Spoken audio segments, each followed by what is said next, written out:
the pace car driven by Bill France, is going to be pulling off now, I believe. He is, and the green flag is out. Here they come, and watch them roar down here. 46 of the fastest cars in the world. Here they come. It's a good start. Real good start as Goldsmith and Petty vie for the lead as they go down the straightaway and approach that first turn. And it is Goldsmith on the inside who has a slight lead. And you can see the papers blowing around here. It's a tremendous vacuum. And wind gusts are set up by these cars. Great turbulence down on the track right now as they whiz by, going right up to full speed on this high bank tri-oval. There they go down the backstretch. It's Goldsmith in a red car, a Plymouth, followed by Richard Petty in the blue car, and in third place is Bobby Isaac, car number 26 in the 64 Dodge. Very close as they have gone away from the rest of the pack here. In fourth place, Buck Baker, then Jimmy Pardue, Davey Pearson, A.J. Foyt, and flying for the first time, and they did it in a little bit over 52 seconds. Wow, that's about 173 miles an hour. Look at that paper fly. And it's still Goldsmith in the lead, Petty in second place, and car number 26, Bobby Isaac, is in third. The qualifying speed, the top qualifying speed, an all-time record, 174.910, and they're at least that on that first lap. Just almost unbelievable. Bucky Blackburn has already gone out of the race in a Plymouth. Doug Cooper's out, so we've had two cars go out already, and I imagine at this pace, many more are going to drop by the wayside before long. It's still Goldsmith, Petty, and Isaac. And here is Petty on the inside now, and he's going to take the lead. Car number 43, Richard Petty has got the lead. And Goldsmith is back in second place, and Isaac is in third. So Richard Petty has taken over the lead there on the inside in that 64 Plymouth.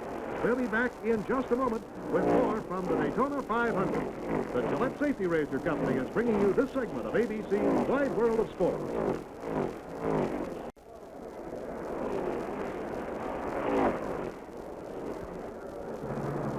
We're in the middle of the seventh lap right now, and Richard Petty has the lead. And look at Bobby Isaac close up on him in that bright red 64 Dodge, and he's going to get him, I believe. Bobby Isaac has taken the lead from Richard Petty. Petty in car number 43, Isaac in number 26. Look at them battle it out. They've left many of the cars behind them. And here they come down in front of the home stands. It looks like Petty now is hooked on for a little bit of a drag. It could be that he's trying to slow up a little bit to save some fuel. He's had some great speed. Unofficially, we had him up around the 174 mark, and get this, the official time on lap number 6, a new all-time record, 175.095 miles an hour. Here's Lorenzen getting his rad. Let's get down to Sterling Moss now and get his impression. Sterling? I see that Petty's now dropped back to get his 5 laps, I guess, a tow to save his gas. He told me that although he hasn't got a fuel gauge, as one knows it, he's got a pressure gauge, which as soon as he sees it flick, he must come in and stop and take off on gasoline. Now, in the other race that he was in, he lost it by literally inches. And I must say, at that time, I felt that he slightly misjudged because he had 20 seconds lead just before the end of the race, and then on the last lap he ran out of gas. Okay, Bill, thanks. Back to you. All right, Sterling, I'm sure it's noisier down there than it is inside a race car. Now here's Wendell Scott coming into the pits, and here's Richard Petty going to take the lead again. Petty has retaken the lead from Bobby Isaacs, and look at Petty go in that light blue Plymouth. Great speeds that they have shown here in the first 10 laps. Petty in front, Isaac in second place. And this might deserve a good place to get a word with Richard Petty. A little bit earlier, Chris Kanamaki talked to this tall, lanky driver from Randall, North Carolina, who's only 26 years old, whose father is his crew chief. So let's go to that interview right now with Richard Petty. Richard, you ran out of gas in your 100-mile qualifying race. What kind of strategy are you going to use today? Well, I hope my strategy is a little bit different so I won't run out of gas, but the way I run the race will probably be used about the same way today. We'll run just as hard as we can and when we need something, we'll come in and get it. How many pit stops do you foresee?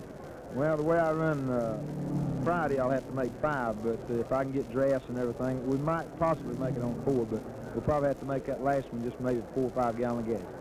All right, Wendell Scott back onto the track now. The car number 34, they had to click. Uh-oh, what's that? There's a spin right in front of us down here, and he's got it under control. It's car number 16, Darrell Derringer, who spun right in front of the grandstand in his 64 Mercury, and he's going to continue in the race. Going to go back out there. He got his car a little bit out of shape, apparently, and held on to it. Great sigh of relief goes up as he goes out. And there's another car slowing down. It is number 22, Fireball Roberts. Fireball Roberts slowing down in his 64 Ford in the backstretch. 2 more cars in the pits. Chris? Some of the Dodgers are having early race trouble here with 2 drivers who were given great chances of winning in the pits. Bobby Isaac in car 26 and his teammate, Paul Goldsmith, number 25, in the pits with trouble. Sterling Moss is down there. We'll wait for him to get back with a report. Okay, Chris, more things really happening fast. Here's another car, blown engine. Looks like he's smoking. It's Bobby John's car number 7 in a Pontiac. And looks like he is going to be slowing down and coming in. You saw Fireball get out of his car, so he's out of it. And with Isaac in and Goldsmith in, car's overheating. All that paper and debris you see, apparently sucked into the radiators, is going to give him a lot of trouble, especially with his fantastic speed. Keep our eye on Bobby Johns here. I don't even know if they're going to try to service this car or not. Smoking very badly, and that usually is a telltale sign. Here's Tiny Lund's car in. That's all for Bobby Johns, and Tiny Lund's car is there. Look at the paper they've taken off the grill work. He's having the same kind of problem. Tiny Lund, however, is back and going out onto the track. Things really happening every second here. You can't even take your eyes off this 2.5 mile oval. We imagine there's going to be plenty of activity down in that pit area, so stand by, fellas. Looks like it's going to be a busy afternoon. Richard Petty going down that backstretch now, and still hasn't had a lap under 170 miles an hour. Here's Fred Lorenzen coming in. Car number 28, Freddie Lorenzen, NASCAR winner of last year, all-time money winner. Here goes Chris Economaki across the track there. Chris, as soon as you get your headset on, if you can get us an observation here. Chris? Well, the problem here seems to be paper in the radiator. One of the first jobs the mechanic does here is get paper out of the radiator. The front of Freddie Lorenzen's car clogged with paper. And in addition, they're changing the inside tire. The mechanic is just about 1 miles down. Nelson Stacy on the board. One of the pit men almost got carried away with the car. Driver Nelson Stacy assisting here in Lorenzen's pit. Okay. All right, thank you, Chris. And here is our leader.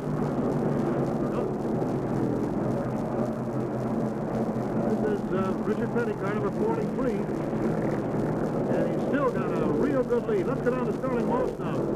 Sterling, you have Well, thanks very much, Bill. I've just got back from the pits of the Plymouth and Dodges, and Goldsmith and Isaac and Pardew were all in with overheating troubles.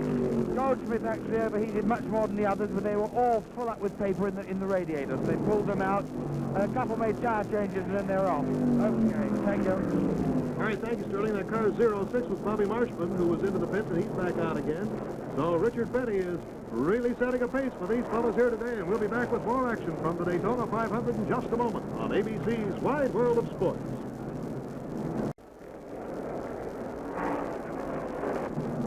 Richard Petty in the lead on this 38th lap. It comes the time now when most of these cars are going to have to start making pit stops. Paul Goldsmith in car number 25, right behind Petty, is really a lap behind him because Pearson, A.J. Foyt, Parnelli Jones, and Marv Pinch are in there for 2nd, 3rd, 4th, and 5th. And Goldsmith is actually running 6th, but as soon as they pit, of course, he could move back up into the lead. Now, Goldsmith had that quick pit stop. Don't know, really, whether he got fully serviced or not. Here's Petty slowing down, and his pit crew is getting ready for him. So that means that Dave Pearson now has taken over the lead. A.J. Foyt is in 2nd. Parnelli Jones is 3rd. Pinch is 4th. They have pit stops to make, and here comes Richard Petty, and Buck Baker's coming in too, the sister car to this one. So let's go down to the pit area and Chris Economaki. Chris? Baker and Richard Petty both have come in, apparently out of gas because of the slow speed which they approach their pits. A tough job for the Petty pit crew because two cars in at the same time. Richard's car is getting more attention than his Buck's car. Tires going on the outside of the Petty machine. Gas in, and this is frantic down here. The tires are being rolled around. Cornelli Jones is now in the pit. It looks as though this is the routine time for that row of first pit stops. Or rather, one of the Mercuries, not Cornelli Jones, one of the other Mercuries is in, and they're blowing the paper out from the radiator. The litter that's collected on the radiators is now an added job for the pitmen to perform, to get these radiators clean. Baker goes out, running over one of his tires, and Richard goes back into the contest. Okay, Chris, and here is Paul Goldsmith, who has a great opportunity now to get into the lead. As soon as Pearson and Foyt and Jones and Pinch come on in, so Goldsmith is running in real good spot here in that bright red 64 Plymouth. And here comes A.J. Foyt. A.J. Foyt is coming into the pit area, and let's go down to him. Chris? A.J. Foyt comes in for a fueling stop. And without waiting to check, they jack the right side of the car up to change the tires there. One can of gas in, two cans of gas in. And Foyt's the calmest man on the car. Tire wear is being measured with needle-like gauges by the Goodyear technician to see whether or not it's time for a change. Now they're getting more than two cans. If Foyt must have been out of gas, these cans hold only 10 gallons, and they put two in, and they're topping off a little bit with a third one. And they're sending him on his way. Okay, A.J. is back out there now, but Pearson, Pinch, and Jones have come on in, and they've been serviced during that pit stop. A lot of frantic activity, as Chris told you. And look at Richard Petty move there to the left of your picture, car number 43, really going now, trying to catch Paul Goldsmith in car number 25. He's about a half a lap behind him. Marvin Page in car number 21 there is a lap back. So Petty now has his work cut out for him, and the question will be, is Goldsmith going to be coming into the pit? That'll be the thing that everybody's going to be wondering about.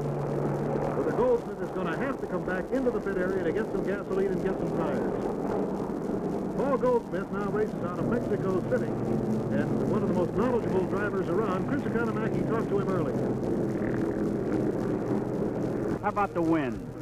The wind, I think a lot of it depends on your automobile. And this car that I'm driving, a 64 Plymouth, it just doesn't seem to affect it. I've run in 30-mile-an-hour winds, and I'm not too hampered by the wind. Paul Goldsmith, pole starter today. Okay, just during that time, Goldsmith came into the pit. Just during that time, we took out to go to that pre-recorded interview, and Richard Petty now has regained the lead.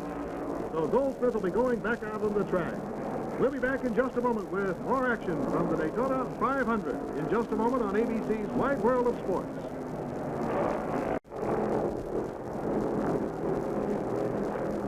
We're on the 53rd lap right now, and here's the leader, Richard Petty. The average speed for 50 laps, 168.539 miles per hour. And this tremendous pace has taken its toll of some of the name drivers and cars. Freddie Lorenzen in a 64 Ford is out with a transmission trouble. Bobby Marshman in a 64 Ford out with an overheated engine. Bobby Johns in a 64 Pontiac blew up. You saw that one happen, car number 7. And Fireball Roberts quit on the backstretch with transmission trouble in the 64 Ford. So right now, Richard Petty out in front. And, there's trouble up in the front of the stretch right here. Our car has kissed the wall. It's car number 6, David Pearson, running in second place right now. It looked like the right front tire blew out. Parts of that tire scattered all over the track, and that car just hugged the wall. Thank heaven for that, because there was a lot of traffic behind him. Here we can see movement in the car. Pearson appears to be all right. He's going to be climbing out of there. Now the question is, how is he going to get off the track? Cars are still moving down. He's got about a 12-foot wall to get over. The yellow flag is out, and the pace car has moved out onto the track. Bill France sensing immediately now that they're going to have to get that car off the railing and get Pearson off to the infield. So they've slowed down considerably, and now they're pulling the car off the track, and there's lots of oil out there, so it's going to be some time before the green light goes on again.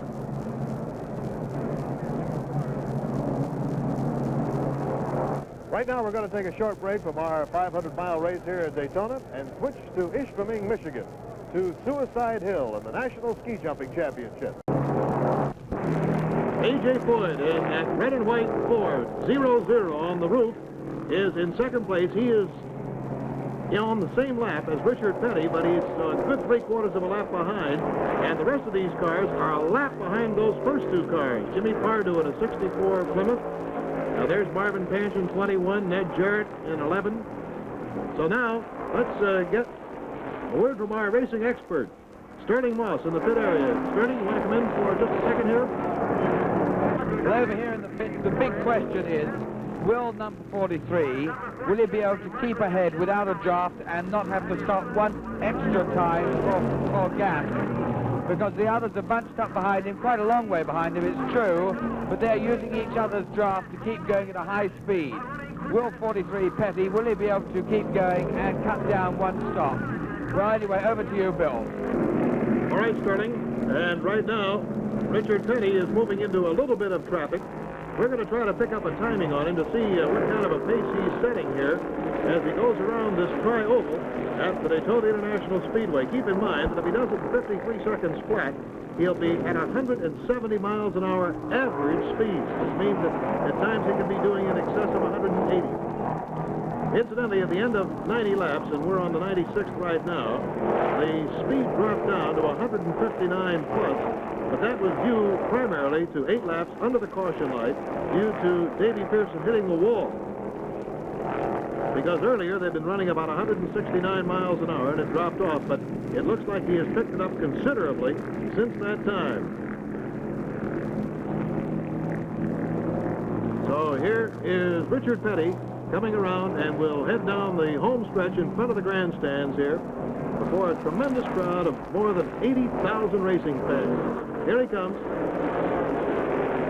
52.6, and that is calibrated to 171.102 miles per hour for Richard Petty in that 64 Plymouth, who right now is leading as we come very close to the halfway point. Remember, however, he's got to make a pit stop here before too much longer. He took one at 38, another one at 56 under the caution light. And now A.J. Foyt really moving, and Marvin Panch hooked right on there, drafting him. And there's Darrell Derringer coming up rather quickly after that rather disastrous spin earlier in the afternoon. So A.J. trying to pick up ground on Petty. And let's see if we can get an interval between these two cars right now to give you an accurate appraisal of just how far A.J. is behind. It looks like it's going to be at least 2 miles over this 2.5-mile track. You know, there's 4 solid hours of sports entertainment Saturday afternoons on most of these ABC stations. Challenge Golf leads off the lineup, and it's followed by the exciting Professional Bowlers Tour. Then ABC's Wide World of Sports completes the triple header with an hour and a half of the top athletic events from all over the world. And boy, this is one of the top ones right here, the 6th annual Daytona 500. Speed's unbelievable, as Richard Petty forcing many of the cars out with a blistering pace. There it is, 41 seconds A.J. has to make up. That's just a little bit over 2 miles. Now let's hear what A.J. had to say before the race. Chris Economaki interviewed him. A.J., with the speeds going up and up here at Daytona, does your Indianapolis experience stand you in good stead? Well, yes, Chris. All the experience I've had through stock cars, midget sprints, and everything add up to this here, and I think it helps you in the time. How about this drafting technique? Is it more important today than it has in the past? Well, yes, Chris, because we're having to draft. It seems like the Dodges and Plymouths are a little bit faster than we are, but the other day I was lucky enough to hook onto one and draft them, and that's what I intend to do today, is just try to draft all day long. What about fuel consumption, A.J.? Do you save fuel when you're drafting? Yes, Chris, I do think you save a little bit. You don't save a whole lot, but it could mean making that last lap or 2. How many pit stops do you foresee? Well, I imagine we'll have to make 5, Chris. Okay, and here comes Richard Petty into the pits right now. So let's get on him right now because A.J.'s now in the lead. Chris? There's Richard Petty coming in. Car number 43, goggles down and a big smile on his face as he rolls into the pits here for a routine pit stop, and a happy pit crew goes over there. They're checking that right side tires. The jack goes up. Tire technicians measure the tread wear with their measuring devices. And the work is going on. They're handing water into him on the stick. The number of men that can work in the pit is limited by the rules. Richard Petty leading this race by a wide margin. Waits while his car is worked on, and it seems a long wait for drivers in this particular situation in the race. There he goes, 31 and a half seconds, and he's back on the road. Okay, Bill. Okay, and A.J. took the lead, but he's going to be coming into the pit right now, so it was very short-lived, and he's coming into the pit area. A.J. Foyt in 00, that 64 Ford, so Petty will still retain the lead. Here he comes. A.J. Foyt was doing a tremendous job out here today, drafting that Ford, which is a slower car in the qualifying trials. A.J. stops for Banjo Matthews' crew to go to work on his machine. Front and rear tires being changed on the right side. And A.J. talks to the mechanic. He gets the drink served by hand. As the seconds tick away, the pits where the races are won and lost in many cases. Excellent work being done here today. His stop is going to run a bit longer than Richard Petty's stop. Banjo Matthews, the bespectacled chief mechanic and foreman driver, sends him on his way in less than 40 seconds. Okay, it was about 6 seconds longer, however, than Petty's stop, so Petty has almost now 1 lap ahead of A.J. Foyt. We'll be back in just a moment with more action in the Daytona 500 on ABC's Wide World of Sports.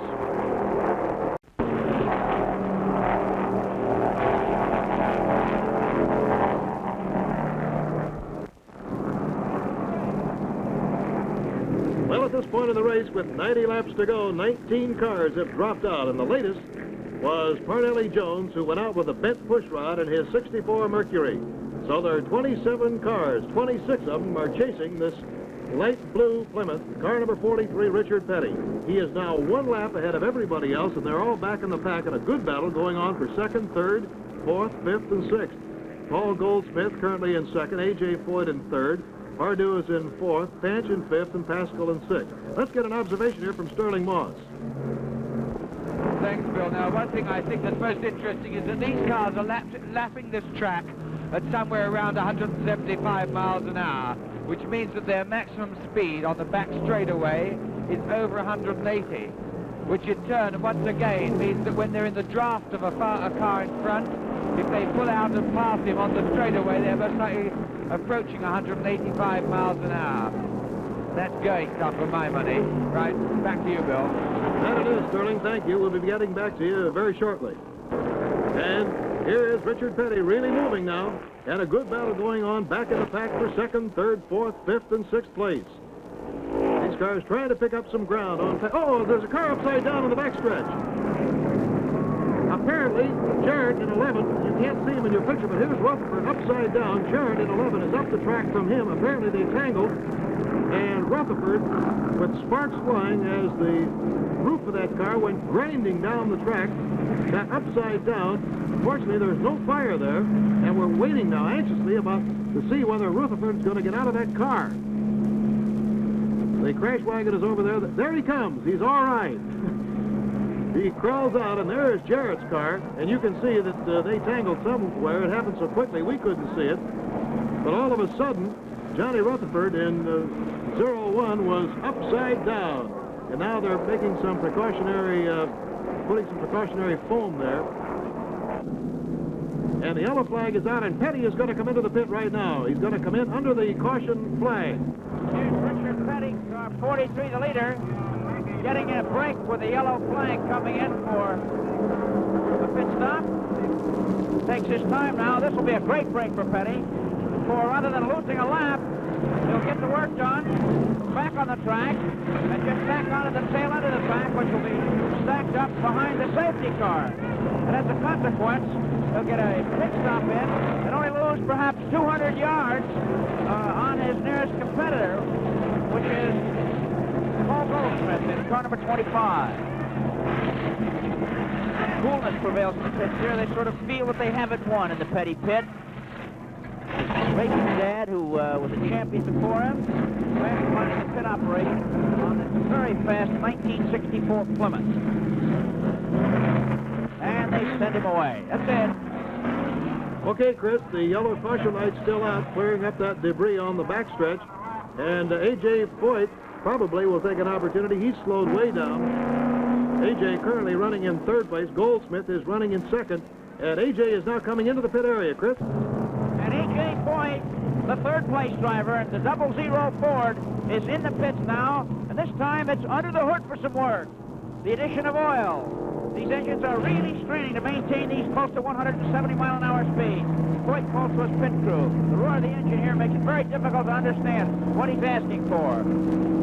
He's an insistent driver. He's taking a drink. He hates to see those cars passing him on the straightaway. Indianapolis winner, three-time national open cockpit champion, A.J. Foyt of Houston, car 00, has been up with the runners ever since the green flag fell today. Okay, now the cars will be running under the caution light for quite a few laps till they get the parts off the track that were scattered there after the Jarrett and Rutherford accident. Nobody was hurt in the accident, so we're very happy about that. We're coming down to the climax of this race, and Richard Petty is still out in front, just as he was when we left you a short time ago. However, several cars have dropped out. A.J. Foyt, who put up such a gallant battle in that 64 Ford, blew his engine on the 127th lap. He's out of it. Jim McElreath blew a tire out on the 126th, and his 64 Merc hit the fence. He's out of it. And earlier, as you know, Parnelli Jones went out, Buck Baker was out, Pearson was out, Lorenzen out, Marshman, Johns, and Fireball Roberts. And, of course, Johnny Rutherford and Ned Jarrett both out as they tangled on the backstretch. And just before we left you there, you saw Rutherford skidding down that backstretch on his back. And right now, Richard Petty, with 41 laps to go, in a prime position. He's got one more pit stop to make. Standing by right now with Chris Economaki is Johnny Rutherford. Let's get the story on that accident. This is Johnny Rutherford, who was involved in that spectacular backstretch flip. Johnny, what caused it? Well, the way it appeared to me, Ned Jarrett and I were running together. There's a situation that arises down here with the wind and the drafts, and Jarrett's car pulled the back end of mine around. And I started sliding, and I must have slid out in front of him, and then he hit me with the front of his car, and I started flipping. How about when you got upside down? Was it a wild ride? Were you shaken up badly?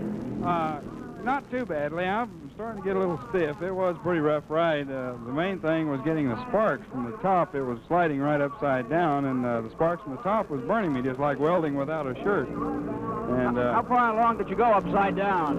Oh, I would judge about 300, maybe 400 yards, Chris. It was quite a ride. I didn't know where I was or if I was going to get hit again or just exactly what was going on. I just hung on and covered up, and everything worked out pretty good. Johnny Rutherford after a wild ride. Okay, Chris, and we're very happy in that spectacular accident that neither Ned Jarrett or Johnny Rutherford was hurt. Johnny did make the comment we received on the teletype. He said to an official, "I felt so foolish when I was upside down because I kept trying to put on the brakes and the car wouldn't slow down." Right now, 21 cars left in the running, and there's the leader, Richard Petty. Now let's go behind the scenes in sports with Newport Filter cigarettes.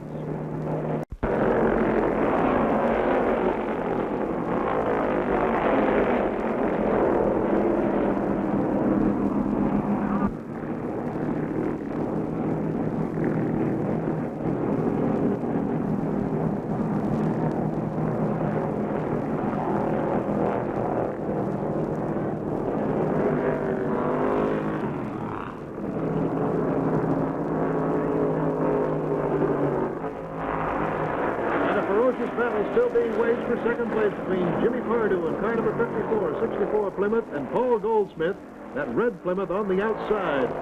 They've been battling each other for that number 2 spot. And, of course, they're still chasing Richard Petty in that Plymouth, who has first place pretty well wrapped up. That is, of course, if he makes a clean pit stop and nothing happens to him during the last 30 laps of this race. Paul Goldsmith still has one stop to make according to our calculations, because he pitted at 143 laps. He'd have to run 57 laps in order to go the rest of the way. Here is Richard Petty coming in, so let's watch this one. Chris? Standing by in the Petty pit, waiting for this final fuel stop for Richard Petty in car number 43. And here he is, coming in as the mechanics really rush to meet the car. Gasoline, water, going, let's try and see what he's saying. Stealing Richard Petty's words as he waits for the word. Face is clean. He looks very calm. In fact, the inside of the car is absolutely immaculate. Tremendous noise down here as he revs the engine high. In fact, this new Plymouth still has the warranty sticker on the rear quarter window. And there he goes. Richard Petty on his way to what looks like an impressive record-breaking victory in the Daytona 500. Okay, Chris, he was 2 laps in front of the other cars when he went in. He still has a 1-lap lead over the other cars in the field. Now here's Marvin Patch, who's hooked onto the tailgate of Dan Gurney, trying to get a little boost from him, as has Paul Goldsmith to the back end of car 54, driven by Jimmy Pardue. So Pardue has the lead, but as mentioned earlier, Pardue would only have to run 42 laps on his fuel and tires, and Goldsmith would have to go 57, and that's almost an impossibility, so Goldsmith certainly is going to have to come back in.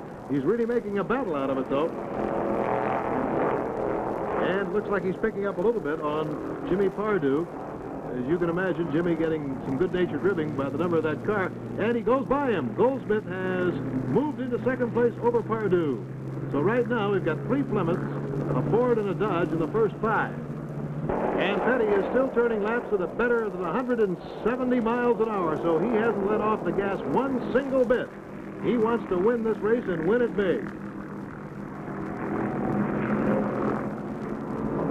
Let me remind you that in this Olympic year of 1964, the athletes representing the United States need both the loyal and financial support of the American public. Please help with your contributions, sending them to Olympic House, Department A, New York, New York. And the zip code number is 10016. The American Broadcasting Company has pledged to raise $250,000 for the U.S. Olympic Committee. And now we're coming to a windup of a very exciting afternoon here at Daytona, with Paul Goldsmith trying desperately to hang on to that second place and Jimmy Pardue chasing him. And Richard Petty has a lap on both of those cars. So all he'd have to do is just keep it running, and he'd be in good shape. And look at Pardue make his move now, moving up, and it looks like he's going to take Goldsmith. Jimmy Pardue moving into second place. Goldsmith dropping way back, and it could be that Goldsmith is going to come in. We'll take a check down here in this pit area. Goldsmith's crew getting ready, and it could be he's going to stop. So, Chris, if you're there, we'll tip you off that the Goldsmith may be coming in. Here he comes. And so Pardue has moved into second. Chris?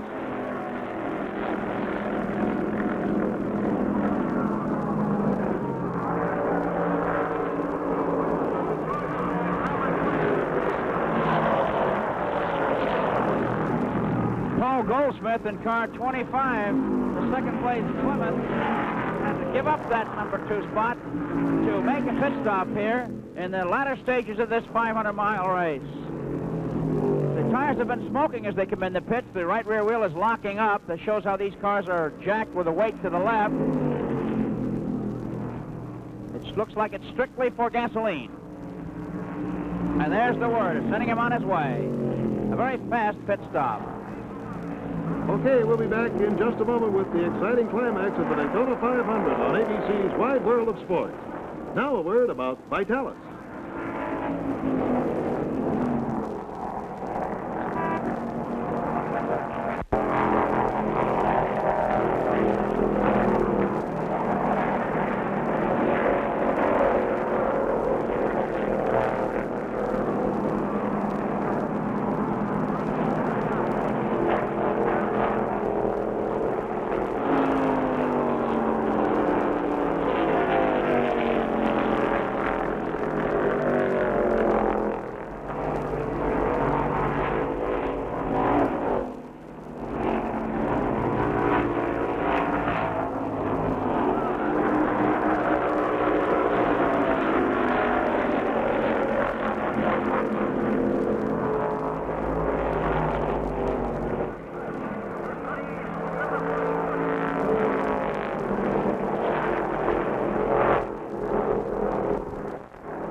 Richard Petty, a little bit over a lap to go now in that 64 Plymouth. The white flag will be out for him. He'll have 2.5 miles to go once he gets it.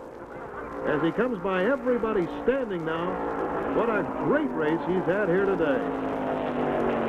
And the white flag is given to him as the battle goes on for second place. Jimmy Pardue in a Plymouth and Paul Goldsmith in a Plymouth. But officially, Goldsmith is 1 lap behind Pardue. Frankly, I don't think Goldsmith knows it because he's been battling him right bumper to bumper practically for the last 5 or 6 laps. But Pardue has 1 lap on Goldsmith. And all the attention now on Petty as he streaks down the backstretch. From Randleman, North Carolina, he's married, he has 2 children, another one on the way. He's been racing since 1958, but he's never won a big one. And he isn't far from doing it today. He was second in point standings last year, a very consistent driver, but that big one has always eluded him. Now all of his pit crew is out, and here he comes. The checkered flag is out and ready for Richard Petty. The last lap he turned was 170 miles an hour, so he hasn't slacked off a bit, and there's the checkered flag for Richard Petty, the winner of the 6th annual Daytona 500. Well, before going down to the victory lane, we've got to get to the finish here between 54 and 25. Pardue coming across ahead of Paul Goldsmith, but as I mentioned earlier, Goldsmith was 1 lap behind, so the Plymouth finished 1, 2, and 3 with Pardue officially in second place and Goldsmith in third. Marv Pinch will place 4th, and Pascal will be 5th. I'd like to thank William H.G. French, the president of the Daytona International Speedway, and Bill French Jr. for all their help. Also, all of the officials of NASCAR for all the help they've been to us in a perfectly run race. Nobody could agree with that statement more than Richard Petty right now. For him, it was a perfect race. Down there in that wild melee of victory lane, everybody will be moving over. Chris Economaki is moving toward the area, and we'll try to get a word with the new champion. A happy guy he must be, too, and very glad to get that crash helmet off. Look at the crowd moving toward him now. The new champion. Let's go down to Chris. Here's the winner, Richard Petty of Randleman, North Carolina. Richard, how long have you been in this racing business? Oh, about 5 years now. This your biggest victory? This is it. This is the first time I ever won on a major speedway. Now, your father was a champion before you. How much longer are you going to be in this business? Well, I guess from now on, just like he is. You've got $30,000 coming to you. Do you have any idea of how it's going to be spent? Well, it'll go for some more cars, I imagine. Being they run that good, we ought to get a couple more. How about the race, Richard? Did you have any problems with any other drivers, any that you thought might beat you? Well, right at the first of the race, I was worried particularly about Goldsmith. Then Isaac come up there, and they had a little bit of trouble, and then it was particularly all over with. You made 6 pit stops. Why so many? We made 3 or 4 under caution flags in order to keep them having to stop under the green, and it worked out that way. We didn't lose a lap when we stopped. Richard Petty, winner of the Daytona 500 and a thinking driver. Well, no one driver has ever won the Daytona 500 twice in a row, but the Pettys have come just about as close to that as they could do it. The father, Lee Petty, won the first Daytona 500 in '59, and his son came back, Richard, today, and won it 5 years later. In so doing, he set a new record for the 500 miles, 154.334 miles per hour, better by 2 miles an hour over the old record held by Fireball Roberts. And not only that, but get this, 1 lap he turned at 175.095 miles an hour. Whereas the Fords finished 1, 2, 3, 4, 5 a year ago, the Plymouths finished 1, 2, and 3 today. Richard Petty, Jimmy Pardue, and Paul Goldsmith, the first 3, Marvin Fanch in a Ford, and Jim Pascal in a Dodge was 5th. So that's pretty much the story of a very exciting day here at the Daytona 500.